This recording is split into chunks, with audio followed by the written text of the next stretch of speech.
En la Villa de la Quebrada, localidad de San Luis, se encuentra la imagen de un Cristo que fue hallada en la entraña misma de un algarrobo añejo por don Juan Tomás Alcaraz a mediados del siglo XIX. Una imagen como esta, muy pequeña. Esta es una réplica hecha en el taller artístico de nuestros grandes amigos, los recordados Julio y Chiquita Domínguez. Esta manifestación lo impulsó a don Juan Tomás a construir una capilla en el lugar del hallazgo. Con los años nació una pequeña villa a su alrededor y los creyentes comenzaron a venerar la misteriosa imagen. Con el correr del tiempo se le han atribuido múltiples milagros. El fervor religioso congrega así año tras año frente a la imagen a miles de fieles que con fe peregrinan desde todas partes del país, en particular de Cuyo, para solicitarle todo tipo de favores o para cumplir con las promesas por los favores ya recibidos. A este santuario y a sus dos imágenes sagradas, el Cristo y la Virgen de la Quebrada, estoy particularmente ligado por una relación comenzada hace ya muchísimos años en mi adolescencia. Con este Cristo tiene mucho que ver la familia religiosa a la que pertenezco, el Instituto del Verbo Encarnado. En torno a este santuario y a su Cristo he tejido mis mejores amistades. Allí descubrí personalmente mi vocación al sacerdocio. De su santuario fue rector durante varios años el querido padre Carlos Alberto Lojoya, a quien providencialmente yo, como mis mejores amigos de la juventud, debemos tantísimo. Precisamente al cumplirse 10 años de su prematuro fallecimiento, el 6 de diciembre de 1990, escribí una breve biografía en la que consigné por escrito algunos datos del santuario, del Cristo y de la Virgen, y por ese motivo con mucha frecuencia me piden que repita lo poco que sé sobre el tema. Para todos los que todavía siguen pidiéndome que les cuente lo que sé del Cristo de la Quebrada, he preparado esta charla. Y en particular lo he hecho pensando en los más pequeños de los nuestros seminaristas menores, cuya casa se emplaza en la finca que en memoria de las gracias recibidas se llama Finca Cristo de la Quebrada. Antes de comenzar entonces la explicación de propiamente el santuario, quisiera en estas imágenes que vamos a ver a continuación hacer una breve síntesis de lo que es esta villa en la cual se emplaza el querido santuario.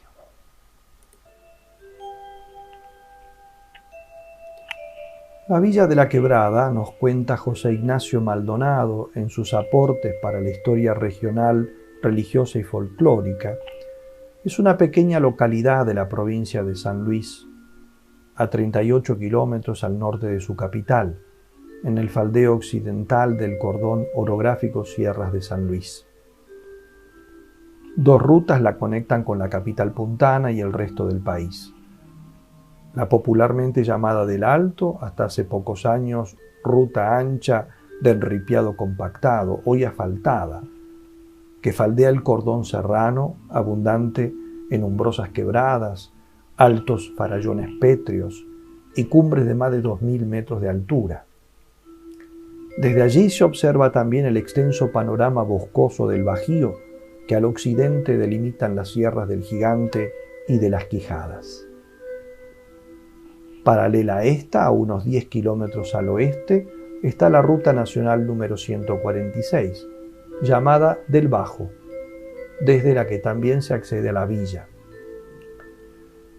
En antiguos títulos de propiedad se menciona al fundo que ahora contiene la villa como Estancia La Quebrada, cuyo casco y primitivas casas estaban a una legua al poniente y alejadas de las sierras. El abrupto faldeo de las sierras respalda la villa. Al pie de la primera loma está emplazada la iglesia que atesora al milagroso crucifijo, con su plaza sombreada por frondosos árboles, con floridos canteros y césped. En su centro se erige el busto de la docente primaria señorita Lucía Soler, obra del artista Gaspar Di Genaro, primera maestra con título oficial que allí ejerció su magisterio desde la última década del siglo XIX, fecunda promotora de las artesanías tradicionales en la zona enseñándolas en el aula, mientras desgranaba didácticamente doctrina de vivencias cristianas. A una cuadra al sur del templo desemboca una umbrosa quebrada, con el cauce del arroyo que trae el agua de las vertientes de sierra adentro y de altas cumbres. El arroyo continúa festoneando la villa, revitalizando la vegetación que perfuma el ambiente lugareño. Una visión total de aquel ámbito con sus verdes lomadas y azuladas montañas, el blanco del templo y de las estatuas del monumental Vía Crucis que trepan lomadas, conforman un santuario natural grandioso e imponente, un complejo de religiosidad que impresiona cual si se entrara en colosal catedral enclavada en la mole rocosa del Cerro Tinaja, con sus farallones y abruptas quebradas, entre las que suelen navegar jirones de nubes como volutas de incienso. Ante tanta majestuosidad, el alma religiosa se recoge en íntima devoción y el espíritu se regocija por la belleza natural complementada por las obras del hombre.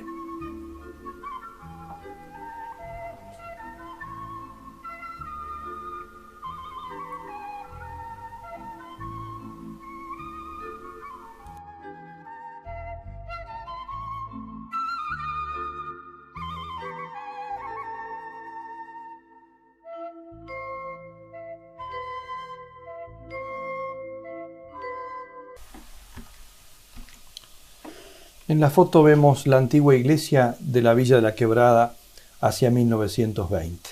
A la derecha, las escaleras de acceso a la torre del campanario. Se observa el predio de adelante que actualmente está ocupado por la plaza. Nos explica Maldonado, a quien cité antes, que con el decurso de los años, lo que al comienzo fue un hecho histórico transmitido tradicionalmente, se fue trocando en brumosa leyenda exornada con gemas fantasiosas, lo mismo con piezas literarias de alto vuelo. De ahí que las versiones difieran sobre el tiempo y circunstancias históricas. Una versión muy difundida señala que el crucifijo fue hallado por un humilde hachero, identificado a veces como Tomás, otras como Nicolás, o también Sinforiano, todos de apellido Alcaraz. Varias de estas versiones le asignan la condición de ciego. En este aspecto es claro que se le confunde con el hachero ciego que en Renca, Chile, encontró al Señor del Espino, que en Renca de San Luis se venera hace más de 2 siglos. Nos explicamos esta supuesta no evidencia adjudicada también a don Tomás, porque en el ámbito provincial ya era muy conocida en ese entonces las circunstancias del hallazgo del Señor de Renca, difundida por vía oral en las comunidades rurales. De aquí deriva la confusión de algunas versiones que hasta hoy inadvertidamente se difunde periódicamente. En cuanto a la antigüedad del hallazgo del Cristo de la Quebrada, algunos le asignan 2 siglos, otros 1 y un poco más. Este es el altar de la iglesia hacia 1930. Continúa diciendo José Ignacio Maldonado que por sus connotaciones históricas podemos afirmar que la versión que atribuye a don Tomás Alcaraz el haber encontrado el milagroso crucifijo puede considerarse aseveración histórica. Una muy difundida versión tradicional asegura que don Tomás Alcaraz encontró el crucifijo en el hueco de un árbol que hachaba. Afirmándonos en documentación oficial, hay que descartar que don Tomás Alcaraz haya desempeñado el oficio de hachero como sustento económico. Don Tomás Alcaraz, o también Juan Tomás Alcaraz, como aparece en varios documentos, poseía un extenso fundo obtenido herencialmente de su madre y que fue parte de una merced real o suerte de estancia otorgada a uno de sus antecesores en 1683, don Cristóbal Muñoz. Estas tierras lindaban al norte con las del capitán Andrés de Fuensalida Guzmán, en Nogolí, al sur con las de la Aguada de su pariente don Marcos Muñoz. Un documento de 1876 nos da importantes noticias genealógicas de los ascendientes de Juan Tomás Alcaraz. Fue hijo natural de doña Casimira Alcaraz, esta a su vez hija legítima de don Nicolás Alcaraz y de doña Felipa Lucero. Madre de doña Felipa fue doña María Muñoz, descendiente de don Cristóbal Muñoz, el que antes nombré. Y aquí la iglesia hacia 1940. En aquel extenso fundo, nos sigue diciendo Maldonado, a la usanza bíblica y por generaciones tras generaciones, los herederos de Muñoz y Alcaraz fueron radicándose en distintos parajes del llano boscoso cercano a la sierra donde había agua segura. Los pocos documentos que se tienen ligados a los trámites para la legitimación de la posesión del fundo testifican la idiosincrasia, la alcurnia espiritual de aquellos campesinos puntanos de los tiempos viejos, honrados ciudadanos, buenos cristianos temerosos de Dios. Trasfondo religioso fruto de la evangelización y catequesis desde los primeros tiempos del poblamiento comarcano, donde actuaron ininterrumpidamente los frailes dominicos. De aquel extenso fundo heredado de su bisabuela, don Juan Tomás solo pudo rehabilitar la parte del campo inmediato a la estancia llamada La Quebrada, pues el resto había sido declarado tierra vacal o fiscal y vendida.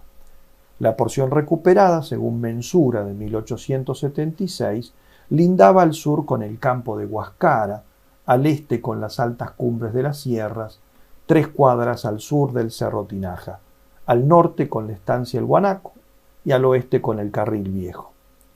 Este mismo fundo es el que se declara en el juicio sucesorio de don Juan Tomás, iniciado en 1895, 15 años después de su fallecimiento.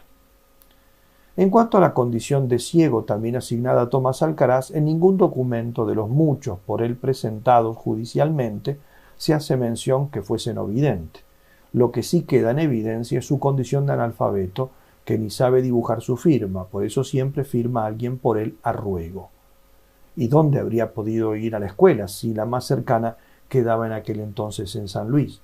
Recién en 1857 se abrió escuela relativamente cerca, en el caserío de Nogolí, pero para ese entonces él ya era un hombre de unos 31 años. Esta es una procesión hacia 1930, donde los feligreses llevan al llamado representante. El Cristo es ese representante. Después explicaré estos 3 Cristos que solían estar en el santuario, ¿no?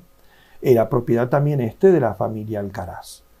Se observa al fondo la fachada de la iglesia, sus aberturas jerarquizadas por arcos de punto y columnas en el ingreso que sostienen la torre campanario.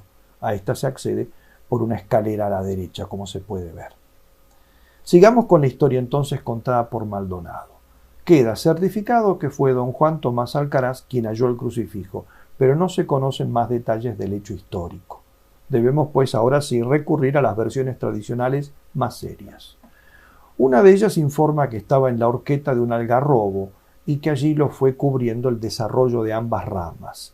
Este cubrimiento paulatino necesitó evidentemente de varias décadas, cuando no de una centuria, lapso de tiempo que hubiese dañado considerablemente la imagen casi a la intemperie, lo cual no ocurrió.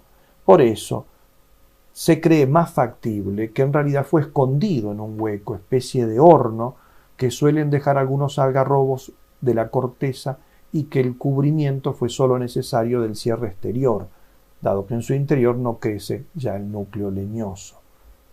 Consecuentemente, ni se comprimió la imagen y además ésta estuvo al resguardo de la intemperie. ¿Cómo es que se encontraba esta en una urna vegetal, ¿no? ¿Quién lo escondió o guardó no pudiendo recuperarlo después? En la zona no hay memoria de que alguien lo perdiera o escondiera en la incipiente concavidad de un árbol en crecimiento. Este es el primer milagro del Cristo de la Quebrada, ¿no? El haberse encontrado en ese lugar sin que sepamos ni cómo llegó a ella, ¿no? He aquí una promesante hacia 1930 ingresando de rodillas en el atrio de la antigua iglesia. Se observan las grandes columnas, ¿no? Y el solado de piedra. Nos sigue diciendo Maldonado sobre la historia. Ajustándonos a una hipótesis racional, pensamos, dice él, que pudo ser extraviado por algún sacerdote evangelizador de los indígenas que allí tuvieron su asentamiento en los siglos pasados. En este paraje pedemontano hubo un intenso poblamiento indígena, como nos lo muestran los numerosísimos instrumentos líticos existentes, aún en los sitios del plano en que acampan los vehículos de peregrinos, decía él en su época, ¿no? Quizás algún sacerdote dominico lo extravió cuando desde la reducción indígena del amplio valle o quebrada del río Catí, que ahora es Nogolí, venía a evangelizar a los de la quebrada. Si no fue así, solo Dios conoce el secreto. Apartándonos de supuestos racionales, nos hacemos eco de una leyenda tradicional recogida de una familia con ascendientes zonales, la cual, por haber perdido vigencia popular, está desavenida en todas sus concomitancias, y es la siguiente, dice él. A los pocos años de la conquista hispana en este territorio, marchaban hacia Nogolí, donde se habían creado una reducción indígena o de naturales, una procesión llevando el tal crucifijo. En el camino hubo un peligro de asalto preavisado, no recuerdan de parte de quiénes los que cuentan esta historia, por lo que huyen a las cercanas sierras y escondieron la imagen en el hueco de un monte. Pasado el peligro y vueltos al camino viejo, no pudieron individualizar el árbol y así quedó perdido el crucifijo. Esta es una historia, como todas las otras. Es creíble, ¿no? Pero más no podemos decir. Reiteramos, pues, que lo cierto es que fue don Juan Tomás Alcaraz quien halló el milagroso crucifijo. Y las otras personas antes mencionadas fueron hijos o herederos, y uno de ellos, Sinforiano, es quien heredó la capilla, por lo cual algunos erróneamente le asignaron a él el hallazgo. Esto es un típico fenómeno de mutación de la memoria colectiva tradicional, nos dice este investigador Maldonado en esta obra que fue publicada después de su muerte. Algunas fotos del Archivo Histórico de San Luis, ¿no? ¿Dónde estaba ese árbol? Los antiguos vecinos villeros, ellos de común acuerdo afirman que el árbol del milagro estaba en el mismo sitio en que hoy se emplaza el santuario, que es donde estuvieron los anteriores templos. El sitio es una explanada al pie de las lomas y a la derecha del desemboque de la extensa quebrada que desde tierra adentro da cauce al arroyo concentrador de vertientes y ojos de agua, garantizando la provisión de este vital elemento a los pobladores de la villa, al menos en los primeros tiempos donde no había otro tipo de agua que esa que bajaba de la sierra, ¿no? En el lugar del hallazgo levantó don Juan Tomás la capilla para el santo. Según el inventario del juicio sucesorio, se la describe así: una capilla situada al este de la plaza, con una pieza donde se oficia el culto, de 5 metros de ancho de luz y 12 de largo, sobre un solar de 13 metros de frente por 22 de fondo, comprendido este terreno en un límite de 4 metros, a todos los rumbos desde las murallas de la capilla, de material de adobe, avaluada en 300 pesos. Paredes de adobe y sin duda con techo a 2 aguas, cumbreras y tijeras de quebracho blanco y algarrobo, maderas quizá traídas de los bosques de San Francisco del Monte, desde donde pocos años antes se había llevado la madera para construir el templo de Santo Domingo en San Luis. Completaban el techo embarillado de jarilla pelada, torta de barro y empajado exterior. Tal era la arquitectura rural en la región y época, donde abundan las lluvias y las nevadas invernales son frecuentes. También de adobones el altar, coronado por un nicho a guisa de trono del Cristo crucificado, todo bien revocado y enjalbegado con esmero. Sin duda que la minga vecinal hizo posible una rápida construcción. Estos trabajadores habrán sido los primeros promesantes. Con referencia a la especie vegetal del Monte del Milagro, la casi totalidad de las aseveraciones tradicionales aseguran que fue un algarrobo. Esta es una mujer en el altar de la capilla en zona rural, presumiblemente en la localidad de la Villa La Quebrada de la ciudad de San Luis hacia 1930. La mujer con devoción sostiene entre sus manos la imagen del Santo Cristo de la Quebrada. Sigue la historia de Maldonado. Don Juan Tomás llevó el crucifijo a su casa en la vecindad de Guanaco, instalándolo con toda devoción y majestuosidad que los medios le permitieron. Sin embargo, la capilla la construye después en el sitio en que le halló, que está alejado de su casa. No la construye aledaña a su domicilio y a la vera del carril viejo, como lógicamente podría haberlo hecho.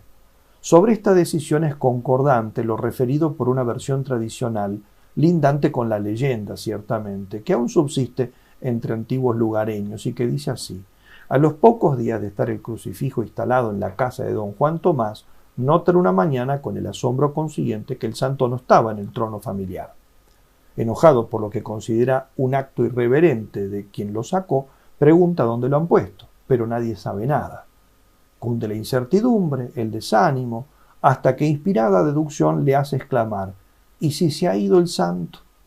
Con presteza todos los que pueden se ponen en marcha hacia el lugar del hallazgo, alentando esperanza de reencontrarlo allí.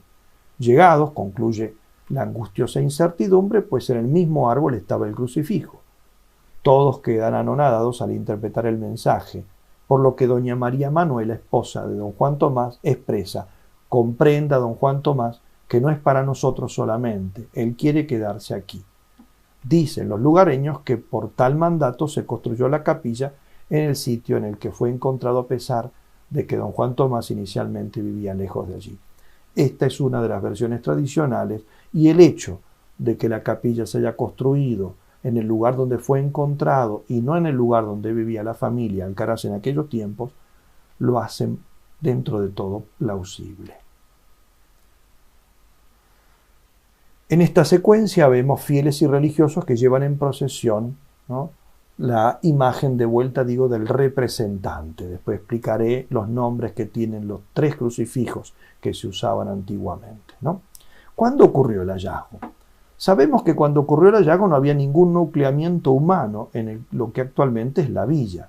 Aquella humilde capilla y su pieza anexa fueron las construcciones basales del futuro afincamiento vecinal. Es decir, que le asignamos al Cristo crucificado la condición de ser el fundador de la villa de la Quebrada. Los estudios basados en los documentos matrimoniales de Juan Tomás Alcaraz hacen pensar que en 1847 es la fecha más antigua que puede suponerse. Es la fecha del casamiento, en que consta que éste vivía en el Guanaco y la villa no existía. Solo era un fundo que le pertenecía como herencia. La otra fecha tope en 1868, en que tenemos datos que estaba fundándose la villa, como testimonia Juan W. Gess al relatar la visita que hizo el gobernador de San Luis, Juan Agustín Ortiz, en el año 1871. Como es lógico, la radicación de los flamantes vecinos no pudo ocurrir de un año para otro.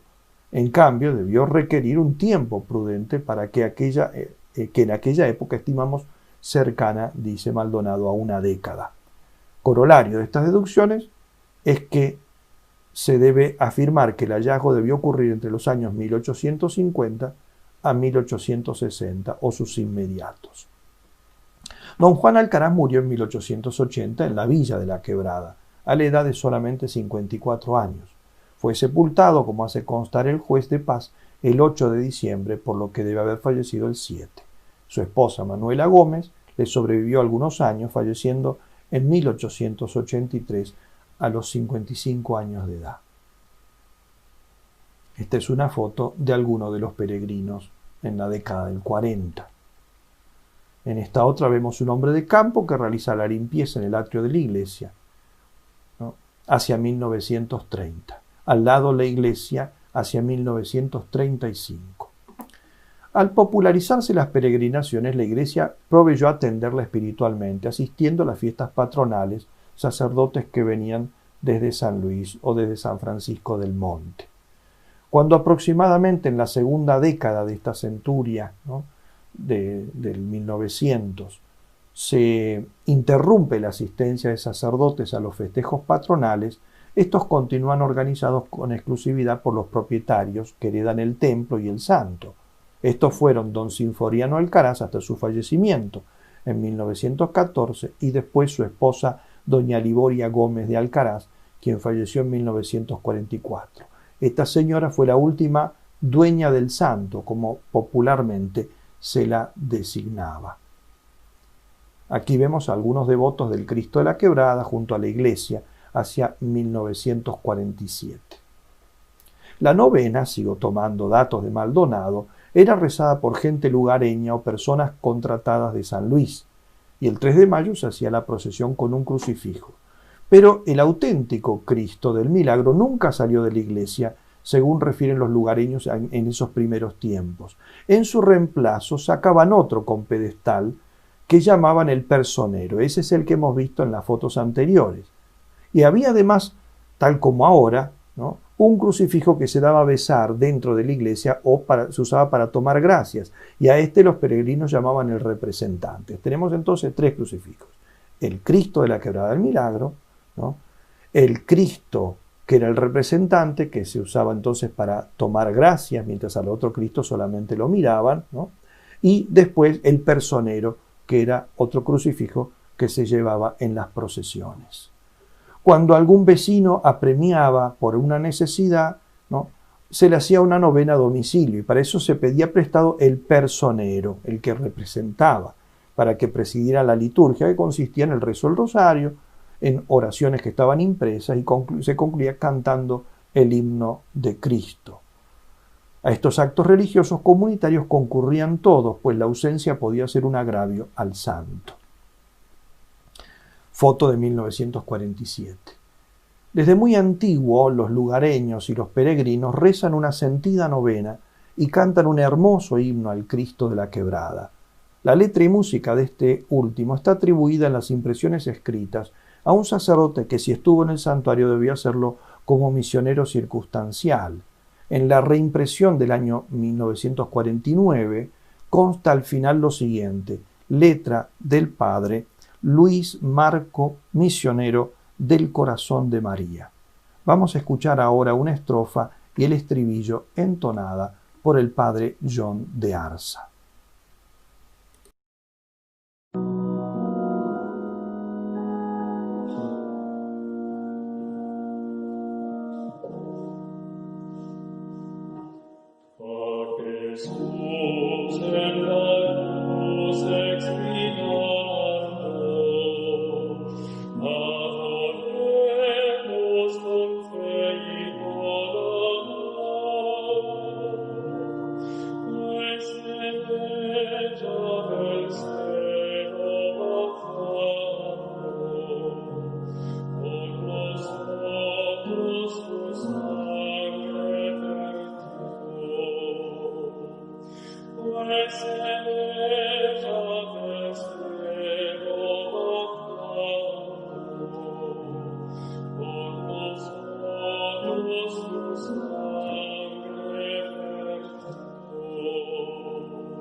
Hermosa versión del Cristo.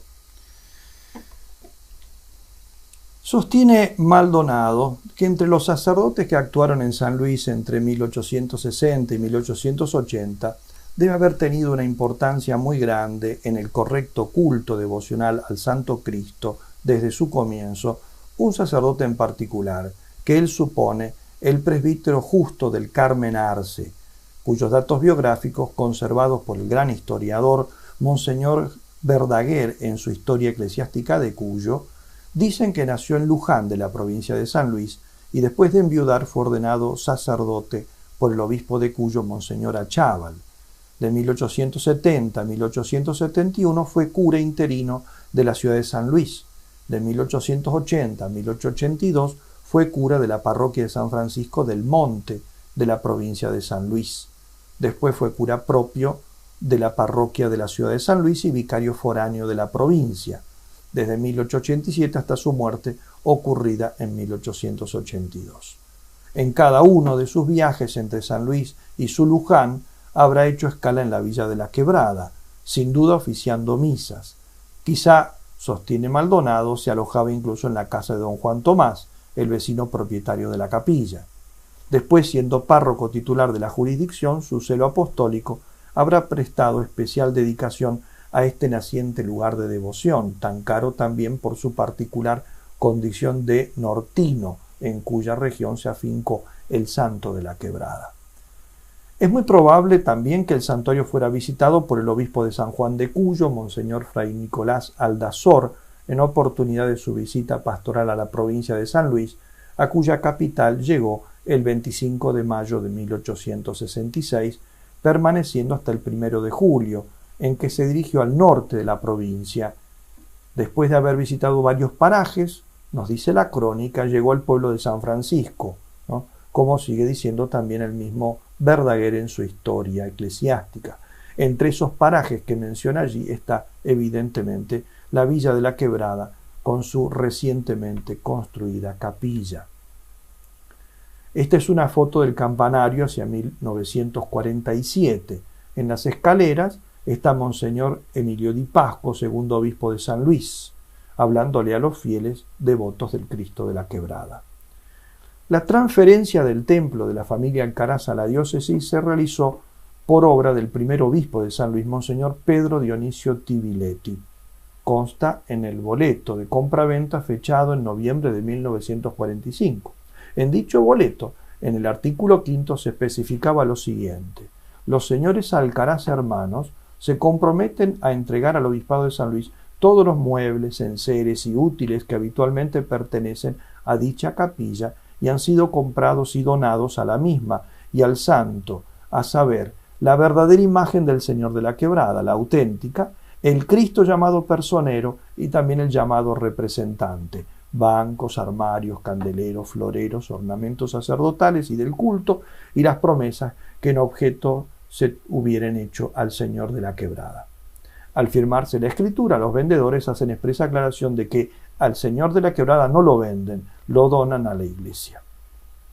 Poco después de tomar posesión de la diócesis, el segundo obispo de San Luis, Monseñor Emilio Antonio Di Pasco, el que acabamos de indicar en la foto, encomendaba al ingeniero Luis Moyo la modernización del templo para darle apropiada apariencia litúrgica. A su pedido se conservarían los muros de adobes primitivos, bien conservados, con el enrafado que le hicieron varios años antes. Bien, una de las procesiones de la época, ¿no? Siempre fotos en torno al año 30, año 40 y el templo antiguo, ¿no? No el primero, que ya había sido reemplazado. Aquí vemos autoridades provinciales y eclesiásticas en el atrio y la explanada de ingreso de la iglesia hacia 1948. En el centro, el obispo de San Luis, Monseñor Emilio Antonio Di Pasco, y el gobernador de la provincia de San Luis, doctor Ricardo Zavala Ortiz. A la derecha de anteojo aparece un conocido sacerdote sanluiseño, el padre Jorge Bledel. Una foto de 1947. En esta secuencia, el obispo de San Luis, Monseñor Di Pasco, y el gobernador de la provincia de San Luis, doctor Ricardo Zavala Ortiz, se encuentran en el interior de la iglesia de la Villa de la Quebrada, en el marco de las festividades de mayo del año 1947. En la otra, el obispo de San Luis, Monseñor Di Pasco, rodeado de una multitud de devotos, en la procesión realizada durante los festejos al Cristo de la Quebrada, también de mayo del año 47. Una foto del templo. Este es el templo ya reformado, ¿no? Y aquí volvemos a ver el templo y en su forma anterior a la última reforma y debajo la forma actual que tiene. Una foto de los años 70-80 con los jóvenes del secretariado de jóvenes animando las fiestas del Señor de la Quebrada. Esta, en cambio, es una procesión hacia el año 1940.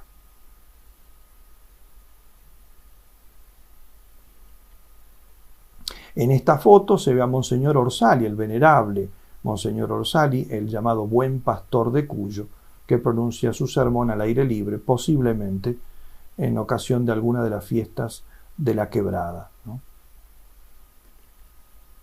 Aquí vemos nuevamente a Monseñor Orsali, obispo de Cuyo, y a Monseñor Segundo Abraham Ponce, que era cura párroco de la iglesia matriz, en ocasión de despedir a su superior en la estación de trenes del Andino, San Luis, hacia 1913.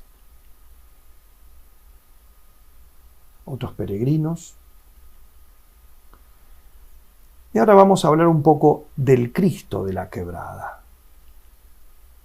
El Cristo de la Quebrada, como ya expliqué antes, ¿no?, es un Cristo en cruz, no agonizante, sino muerto. Está clavado en una cruz de madera cuyo estipes, el madero vertical, mide unos 27 centímetros, mientras que el patíbulum, el madero horizontal, mide menos de 20 centímetros. La cruz es de color verdoso y las tres puntas superiores terminan en forma redondeadas y pintadas de dorado. Popularmente antes se le denominaba el Santo de la Quebrada, apócope de Santo Cristo, por lo que muchos forasteros preguntaban por el nombre del santo. Ahora se generalizó el Cristo de la Villa de la Quebrada, o el Cristo de la Quebrada. Es también de madera su base irregular y la leyenda con el INRI, enorme para la cruz, puesto que mide casi 8 centímetros. Tiene también 3 aspas doradas que salen de los ángulos de la cruz. La cuarta se ha perdido. Estas simbolizan el esplendor o triunfo de la cruz. La imagen del Cristo es muy pequeña, tiene 15 centímetros de pies a cabeza y los brazos abiertos en forma de horqueta miden 14 centímetros de luz. Está hecha según el estilo escultórico colonial o indígena colonial, en cerámica o yeso, y está pintada de color ocre, blanco, negro y rojo. Tiene rodillas un poco arqueadas y abiertas. Las manos están deterioradas. Inicialmente estaba con las manos abiertas y los clavos, como suele representarse popularmente, perforando sus palmas. Hoy ambas manos han perdido parte de los pulgares y los 4 dedos restantes de la mano izquierda tienen las puntas quebradas. Corre abundante sangre de ellas y hay sangre pintada por debajo en la misma cruz, sangre que cae abriéndose como un abanico. Las rodillas están muy heridas, desolladas, recordándonos las caídas en el camino hacia el Gólgota. Unos regueritos de sangre bajan de ellas.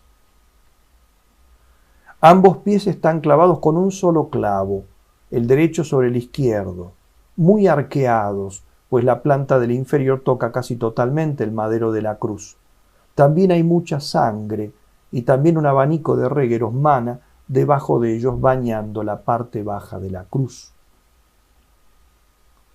Su costado está muy llagado, porque es el Cristo muerto que vio San Juan en la cruz. De su costado manó sangre y agua, dice. La sangre es mucha, le mancha todo el costado del cuerpo, desde la herida para abajo, e incluso empapa parte del paño pardo con que está vestido el Cristo. Se le marca bien el abdomen hundido porque ya ha dado aquel gran grito del que nos hablan los evangelios, encomendando su espíritu al Padre, y ha expirado. Dando un fuerte grito, expiró. Ha dado su último aliento por los hombres. Lleva en su cabeza una corona de espinas en forma de casquete que con sus agudas puntas ha dañado mucho la cabeza. Tiene manchas de sangre en el pelo. Y 2 grandes chorros corren por detrás de las orejas y bajan por ambos lados del cuello juntándose debajo de él. Tiene el pelo muy largo y le cubre ambos hombros. Tiene bigotes y barba puntiaguda, como la usaban los españoles en los siglos XVII y XVIII.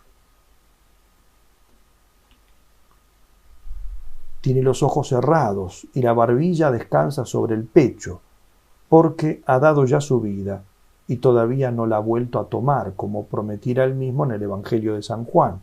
Nadie me quita la vida, yo la doy voluntariamente, tengo poder para darla y poder para volverla a tomar. Está muerto, y como todo muerto parece sordo y ciego, pero este es el único sordo al que elevamos nuestros clamores y lo hacemos despacito en el silencio de nuestro corazón, porque de él sabemos que escucha hasta el latido de los peces en el fondo del mar. Está ciego, como todo muerto, pero es al único ciego al que le pedimos que mire las miserias de nuestras almas y que mirándolas las cure, porque sabemos que su mirada cerrada llega hasta donde la estrella más lejana del universo pierde su luz. Está callado como todo muerto, pero su silencio es más elocuente que los gritos de las multitudes que pidieron su muerte.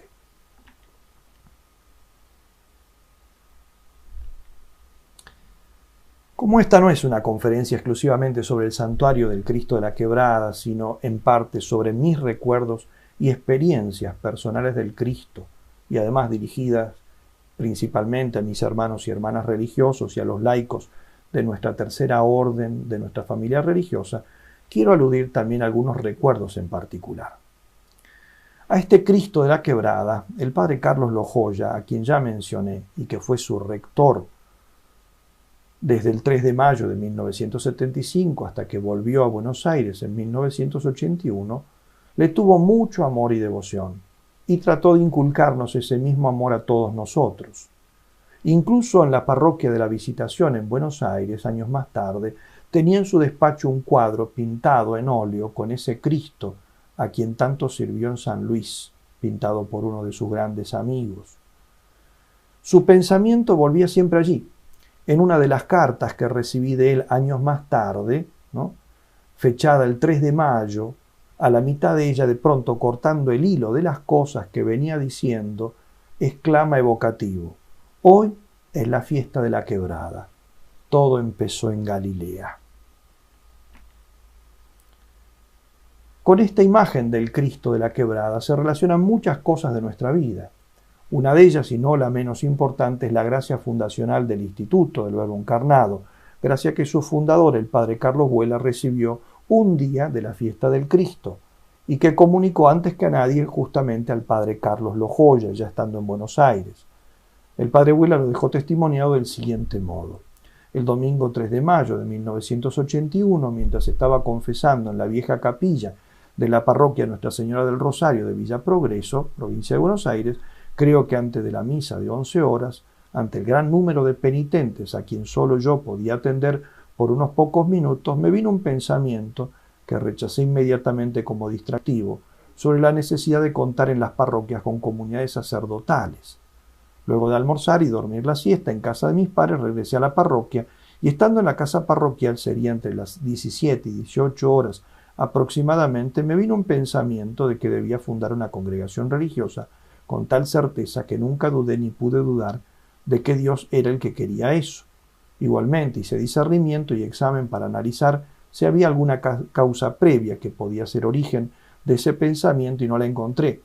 Estaba muy contento en la parroquia, con mucho trabajo en la misma, en los colegios primario y secundario, en el Liceo General San Martín, como asesor diocesano de los profesionales de Acción Católica, etc.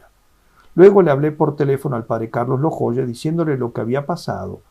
Al día siguiente, el padre Lojoya, a quien conocía desde los 6 años, éramos amigos desde los 9, y me enseñó a ayudar la misa como monaguillo, por teléfono me preguntó si yo sabía qué día había sido el anterior. Sí, le dije, domingo 3 de mayo. ¿Pero qué fiesta? No recuerdo, respondí. La fiesta del Señor de la Quebrada, contestó. La feliz coincidencia nos alegró aún más porque éramos muy devotos del Santo Cristo y habíamos predicado allí muchos ejercicios espirituales con muchos frutos de vocaciones sacerdotales y religiosas, y también habíamos predicado varias novenas patronales, una de ellas con el recordado padre Bonifacio de Ataún, capuchino, gran predicador y gran confesor de Nuestra Señora de Pompeya de la capital. En el santuario del Cristo, mientras el padre Carlos Lojoya estuvo a su cargo, se predicaron muchos ejercicios espirituales según el método de San Ignacio, y estuvo a su cargo la organización de la fiesta del Cristo, que tiene lugar desde el 1 al 3 de mayo y la novena previa. Allí fue testigo de muchas conversiones y de muchas vocaciones. El padre Carlos Lojoya organizaba con mucho esmero las fiestas del Cristo. Miles de peregrinos llegaban, como lo siguen haciendo al presente, a dar gracias o a pedir gracia al Santo Cristo. Siempre se preocupó de que hubiera varios sacerdotes, con generosidad para confesar horas y horas. Los confesionarios se sacaban a la calle porque en la pequeña iglesia era imposible atender a los penitentes. Y allí, a la vista de todos, hechos espectáculos para el mundo, los hombres y los ángeles, como dice San Pablo, la gracia corría como el agua de las acequias. No debe extrañar que junto a los ejercicios espirituales y a las misiones populares, el contacto con las fiestas del Cristo de la Quebrada fuese durante años uno de los momentos más fuertes de la formación del grupo de jóvenes del padre Carlos, el secretariado de jóvenes. Allí atendiendo a los peregrinos, ayudando en las numerosas misas, limpiando los baños públicos, manteniendo el orden y la limpieza en el Vía Crucis, en la caridad y la convivencia fraterna, en el gastarse y desgastarse hasta el cansancio, haciendo turnos no solo durante el día, sino también durante la noche, se fueron gestando muchas cosas. Algunos afirmaban definitivamente los principios cristianos, otros daban un paso más en su vida de gracia, algunos maduraban su vocación sacerdotal o religiosa.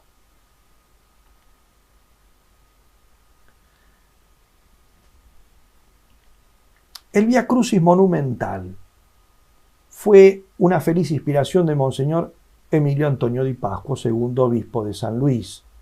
Aquí lo vemos en la Villa de la Quebrada los primeros días del mes de mayo de 1948. Monseñor Emilio Di Pasquo nació en Buenos Aires el 23 de diciembre de 1899. Tomó posesión de la diócesis de San Luis el 25 de enero de 1947.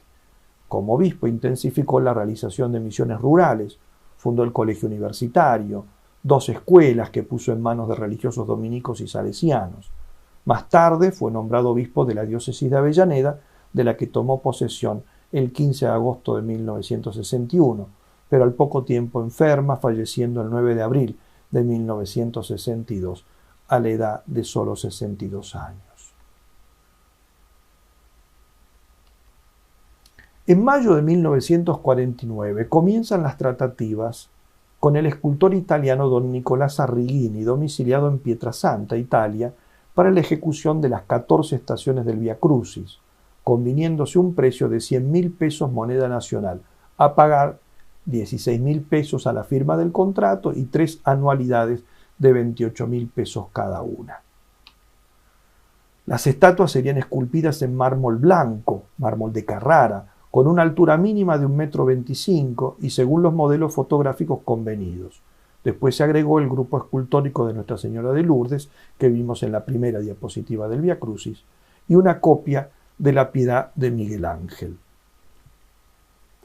Concluidas las esculturas, a fines del año siguiente fueron embarcadas en el puerto de Livorno, en el vapor argentino Río Cuarto. Vinieron embaladas en 29 cajones con un peso total de 27 toneladas.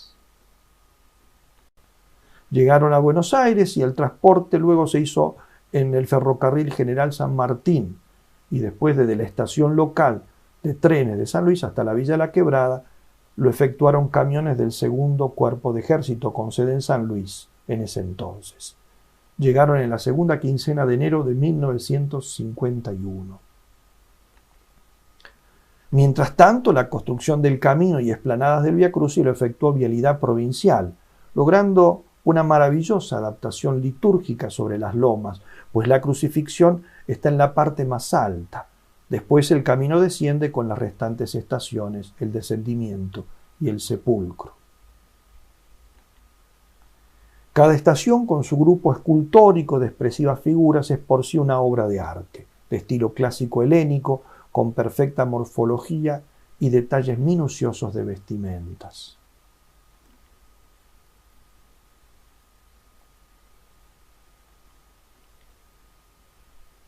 Este monumental Vía Crucis fue inaugurado y bendecido el 3 de mayo de 1951 por Monseñor Di Pasquo, a quien acompañaron en esa ocasión el arzobispo de San Juan y el obispo de Mendoza. Padrinos fueron el gobernador de la provincia y sus ministros y altas autoridades militares del ejército y de la aeronáutica. Además, obreros, ejecutores de la obra y un hijo del escultor venido expresamente desde Italia. Después, durante el gobierno eclesiástico del tercer obispo, Monseñor Carlos María Caferata, se efectuaron obras complementarias como la iluminación con artefactos fluorescentes, rejas protectoras de cada estación, porque las velas que colocaban desaprensivamente los peregrinos las teñían de hollín y las dañaban. El hormigonado del camino se realizó durante el rectorado del padre Carlos Lojoya con donaciones de los feligreses y peregrinos.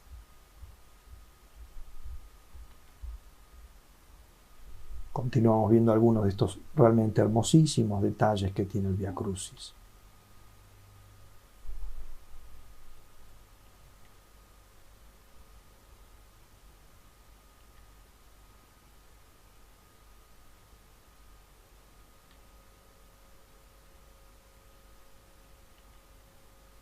La cruz que se ve actualmente no es la cruz original, un rayo la partió y ha sido reemplazada. En cambio, el grupo de las imágenes de la Virgen, la Magdalena, a los pies y las otras santas mujeres son todavía las originales.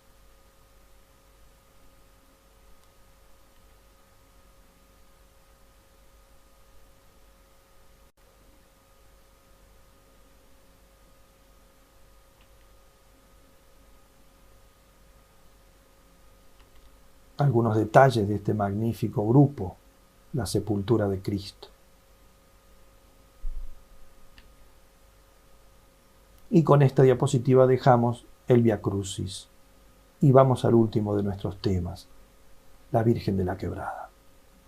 La Virgen de la Quebrada, o purísima y limpia concepción de la Quebrada, como tendría que ser llamada, según expertos en arte colonial que la han examinado, es una réplica de la Inmaculada de Luján, según un vestido primitivo, hecha en Argentina. Puede tener hasta unos 200 años de antigüedad. Fue encontrada en 1968 cerca del antiguo Camino del Rey, que de Buenos Aires pasaba por Luján, como testimonia su donante, Monseñor Eduardo Gloazo, a quien vemos en la fotografía, párroco durante 35 años de Nuestra Señora de la Merced de Caseros. Italiano de Udine, vino a la Argentina todavía muy niño, sacerdote de mucho celo apostólico y emprendedor. De él la obtuvo como regalo para la Villa de la Quebrada el padre Carlos Vuela, como testimonia el padre Carlos Lojoya, rector del santuario, en la presentación de la novena en preparación para la llegada y entronización de la imagen y su primera fiesta, que tengo aquí en uno de sus originales, ¿no? En este pequeño folletito preparado para el caso por el mismo padre Lojoya, a mimeógrafo como se hacía en aquellos tiempos, dice en esta página histórica: presentamos hoy por primera vez la novena a Nuestra Señora de la Quebrada. Esta novena se rezará por primera vez también desde el día 5 al 13 de septiembre de 1980. El día 14 de septiembre se celebrará su fiesta. Durante la novena predicará el padre Carlos Vuela, quien fue el que obtuvo el regalo de la antigua imagen que llegará a la Quebrada el día 14 de septiembre de 1980, traída por el señor obispo de San Luis, Monseñor Juan Rodolfo Laice, en caravana de coches desde la capital puntana. Desde ese día nos acompañará siempre. Si amamos al Señor de la Quebrada, ¿cómo no vamos a amar a su madre, la Virgen Santísima? Si le pedimos y agradecemos a Él, ¿cómo no vamos a pedirle y agradecerle a ella, que es su madre? Entre los papeles del padre Carlos, que me tocó ordenar y curar después de su prematuro fallecimiento, encontré una crónica del viaje con que se trajo la imagen, escrita por uno de los que viajaron, el padre Carlos Vuela, y dice así: salimos del aeródromo de Don Torcuato a las 16:10 horas del día 7 de septiembre de 1980 en un avión Cessna 401 de la gobernación de la provincia de San Luis llamado Señor de Renca, piloteado por Francisco Puig de Libol y como copiloto Arturo Iacobacci. Monseñor Juan Rodolfo Laice, obispo de San Luis, llevaba sobre sus rodillas la imagencita de la Virgen de la Quebrada, ya que no pudimos entrar el anda armada al avión. Imagen que después todos pudimos tener un rato con nosotros. Como pasajeros iban los señores Alfredo José Rescaldani, Arturo Agote, Ignacio Pérez y la señorita Estela Mari Pérez. Avisados por el señor Puig de Vol de que habíamos entrado en el espacio aéreo de la provincia de San Luis, el señor obispo invitó a todos los presentes a rezar el Santo Rosario, que él mismo dirigió, que sería la primera oración que escucharía la Santísima Virgen María en su imagen de la Quebrada. Le pedimos a ella que derrame sobre toda la provincia puntana abundantes gracias, fecundas bendiciones y obre múltiples milagros para gloria de la Iglesia y bien de la patria en todas y cada una de las familias sanluiseñas. Al sobrevolar Potrero de los Funes cantamos «Oh María, Madre Mía», y el señor obispo bendijo con la imagen a la provincia de San Luis. Dios en su infinita providencia nos había reunido a todos acompañando a la imagen de la Virgen. Algunos teníamos muy clara conciencia de haber sido más favorecidos que aquellos gauchos valientes y aguerridos que hace 350 años fueron testigos presenciales del milagro de Luján, por el que la Virgen Inmaculada mostró querer quedarse allí.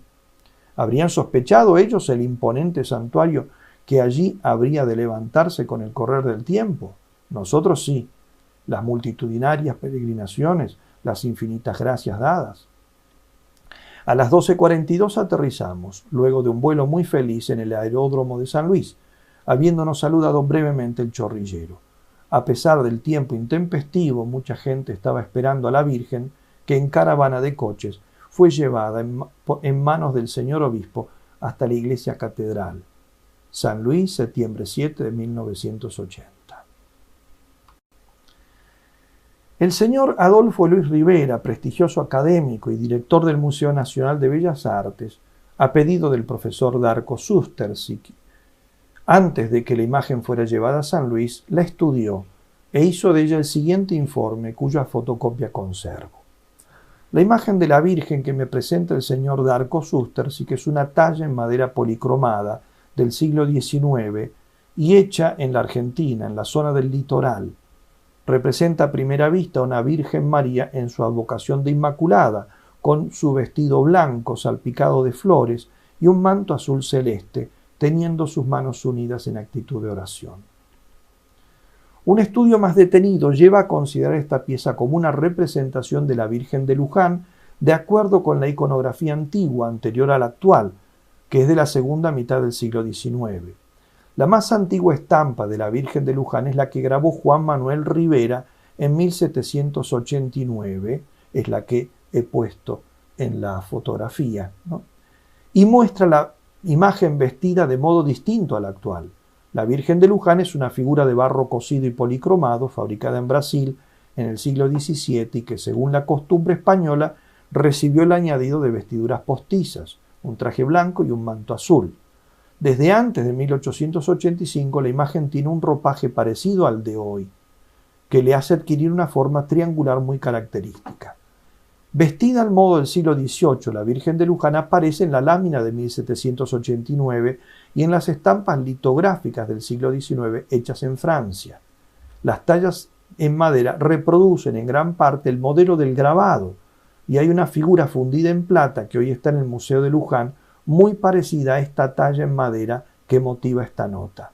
La Virgen de Plata está reproducida en el libro de Tolar, Platería Sudamericana, Buenos Aires, 1941, figura 20. Hasta aquí el informe.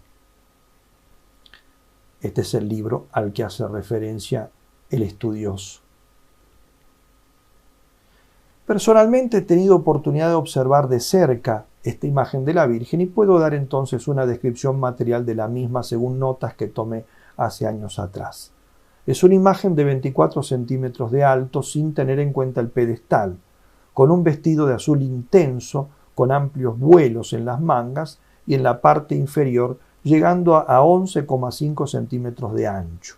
La base de su vestido blanco, que oculta completamente sus pies, es de 10 centímetros. El rostro es ovalado y de la pera hasta la coronilla tiene una luz de 3,2 centímetros. Su rostro, muy simple y de mejillas marcadamente rosadas y labios pequeños, tiene una expresión inmensamente dulce y juvenil. y sus ojitos pequeños manifiestan una mirada melancólica. Las manitos unidas en forma orante son grandes y alcanzan los 3 centímetros de alto. Su vestido está adornado con 23 flores, 19 de las cuales son visibles de frente, 4 quedan ocultas, 2 de cada lado. En la parte posterior no tiene adornos. Un detalle de las flores. Entalla su cuerpo un cinturón de celeste verdoso de 7 milímetros y el manto tiene un borde de 5 milímetros en dorado. Actualmente tiene una larga cabellera de 19 centímetros hecha de pelo natural. La imagen de Nuestra Señora de la Quebrada fue llevada a San Luis, como dije, en 1980. Llegó a la capital el 7 de septiembre de 1980. ¿No? De ahí fue llevada para la conclusión de la novena y para ser entronizada en la Villa de la Quebrada. La entronización en el santuario del Cristo de la Quebrada fue fijada para el 14 de septiembre, fiesta de la exaltación de la Santa Cruz. Para preparar este acontecimiento se rezó por primera vez la novena a la Virgen de la Quebrada. Ya dije que fue compuesta por el padre Carlos Lojoya y predicada la novena por el padre Carlos Vuela. Estas son fotografías del día en que fue recibida la Virgen de la Quebrada.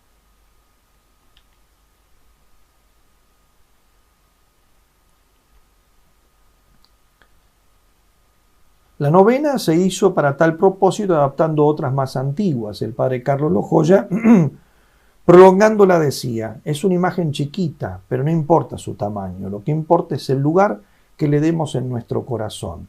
Sea ella la que nos guarde bajo su celestial manto, sea ella la que guarde a nuestras familias, sea ella la que guarde a nuestra provincia y a la patria. Acudamos a su trono, que es trono de misericordia. Entre sus papeles encontré este acto de consagración a Nuestra Señora de la Quebrada. Dice así: oh gloriosa Virgencita de la Quebrada, hoy queremos consagrarnos a ti en cuerpo y alma. Queremos consagrarte nuestras cosas, queremos consagrar nuestra vida. Te consagramos nuestros amaneceres, que tu nombre sea el primero en ser pronunciado cada mañana, que nuestro día sea tuyo, sobre todo en los momentos de fatiga y de dolor, que cuando la luz del atardecer tiña de rojizo nuestros cerros, sea tu nombre el que se eleve desde nuestra mente y corazón hasta los cielos. Te consagramos nuestros cerros, nuestros ríos, nuestras cabras. Te consagramos el hogar y lo que tenemos. Te consagramos nuestra inteligencia, te consagramos nuestra voluntad, te consagramos nuestros cuerpos y te pedimos que nos hagas puros. Te consagramos nuestros afectos, te consagramos nuestra familia, nuestros niños, nuestros ancianos, nuestros enfermos. Tú eres nuestra, nosotros somos tuyos. Te consagramos nuestra patria. Muestra que eres madre, somos todo tuyos, oh Virgencita de la Quebrada.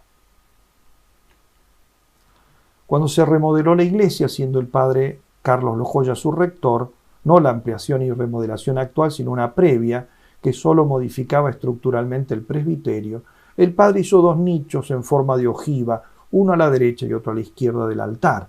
En el de la derecha, para quien mira desde la nave central, estaba colocada la pequeña imagen de Nuestra Señora de la Quebrada, como la Virgen en el Calvario al pie del Santo Cristo, que estaba en ese entonces en el centro del presbiterio, como hoy, pero más bajo. Tiempo después, la Virgencita ocupó el crucero de la derecha, junto a la escalera que desciende de la imagen del Santo Cristo.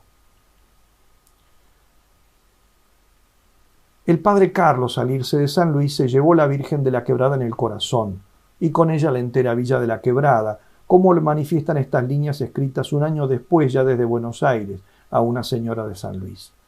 Le escribo hoy que el corazón está pleno de hermosos recuerdos. Hace un año llevamos a Nuestra Señora de la Quebrada. Usted recordará, tanta cosa buena, tantas alegrías que no conoce el mundo. Me acuerdo cuando le hacía las trenzas para que luciera su cabello. En fin, uno se va poniendo viejo y como tal se acuerda más de lo pasado porque el futuro ya es más corto. He predicado aquí en Flores el triduo que predicaba en La Quebrada Nuestro Señor de la Salud. Ahora una basílica, pero yo extraño la capillita.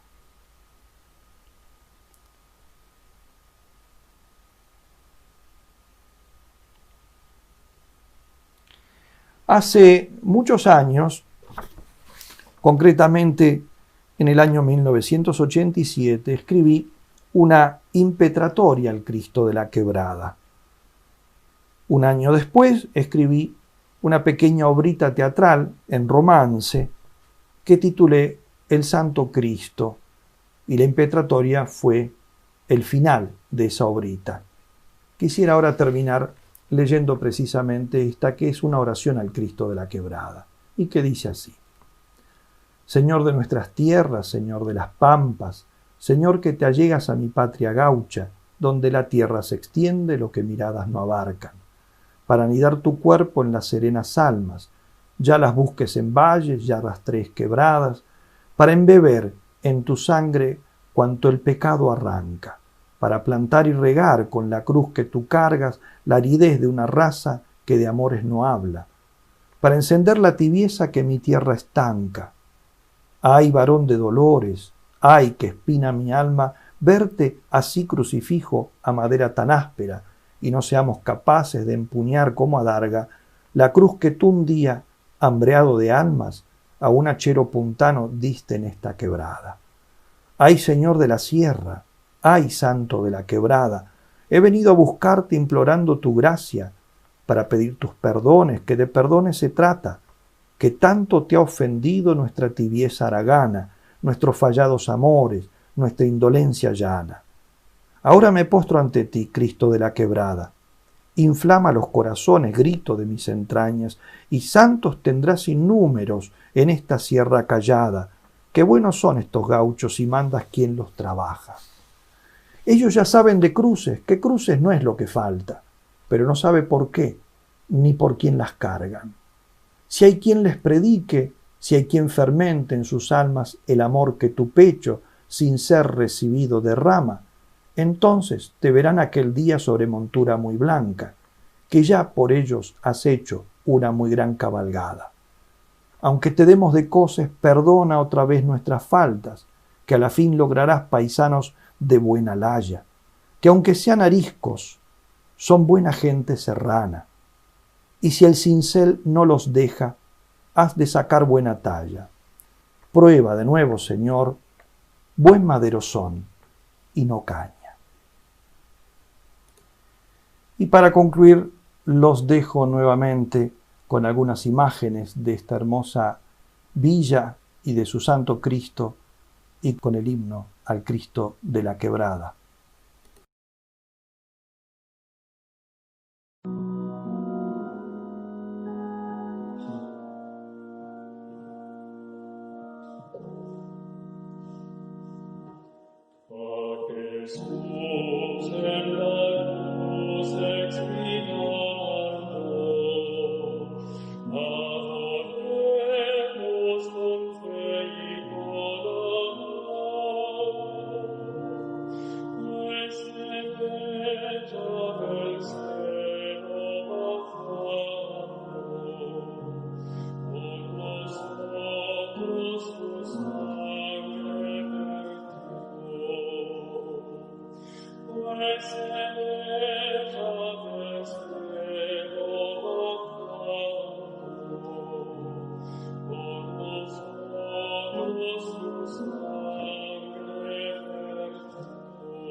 Los